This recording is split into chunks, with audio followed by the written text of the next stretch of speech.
Hello students, welcome to the steno tutorial. 100 शब्द प्रति minute की गति से डिक्टेशन 5 सेकंड से स्टार्ट होगा।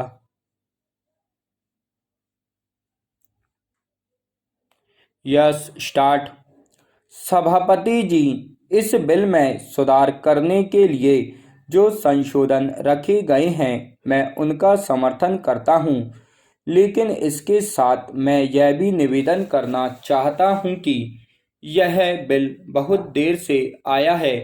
इसको तो 5 वर्ष पहले ही आ जाना चाहिए था, लेकिन जैसा और कामों में होता है वैसा ही रवैया सरकार ने इस काम में भी दिखलाया। इस कारण करोड़ों रुपए की विदेशी मुद्रा हम लोगों के हाथ से बाहर चली गई, जिसको हम सब वापस नहीं ला सकते हैं। कुछ उद्योगपतियों को आप लुटेरा कह सकते हैं। वे किसी न किसी तरह से देश का धन लूटकर विदेशों में अपने खाते खोलकर उनमें जमा करवा देते हैं और आयकर से भी बचे रहते हैं।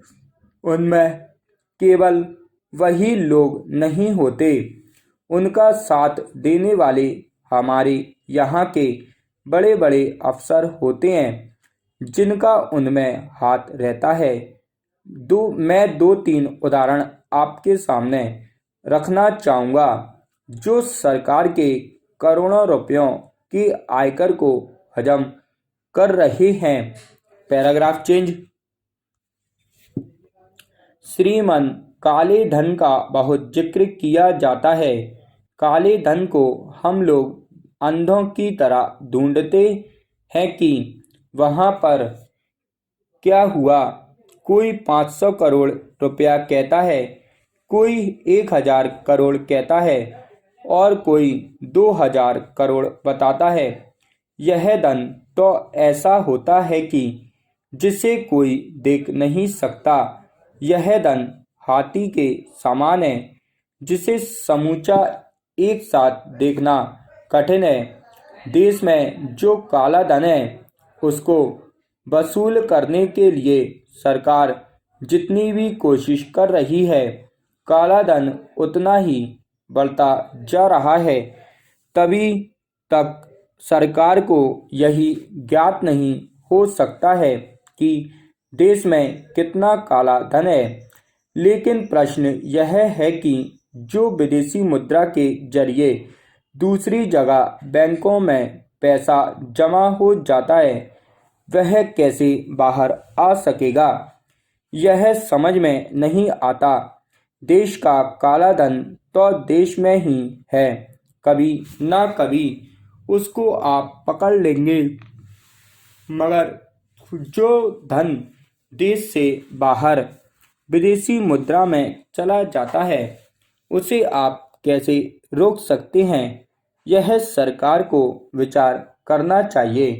Paragraph change. श्रीमान, मैंने आपको उदाहरण दिया कि देश के अंदर जो काला धन है उसके लिए बार बार शोर मचाते हैं, चिल्लाते हैं, लेकिन जो विदेशी मुद्रा का नुकसान हो रहा है उसके बारे में सरकार को कोई भी जानकारी नहीं है और सरकार ने शायद जानने की कोशिश भी नहीं की है।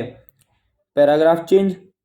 महोदय, मैंने इस बारे में प्रश्न किया था किंतु उसका उत्तर आज तक नहीं आया।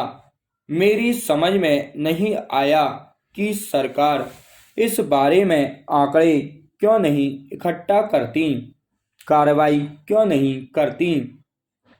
Paragraph change.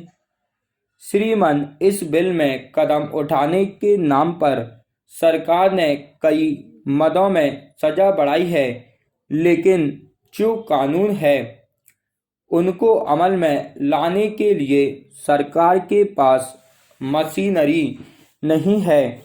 पहले जो कानून है वे सभी बेकार सिद्ध हुए हैं। स्टॉप।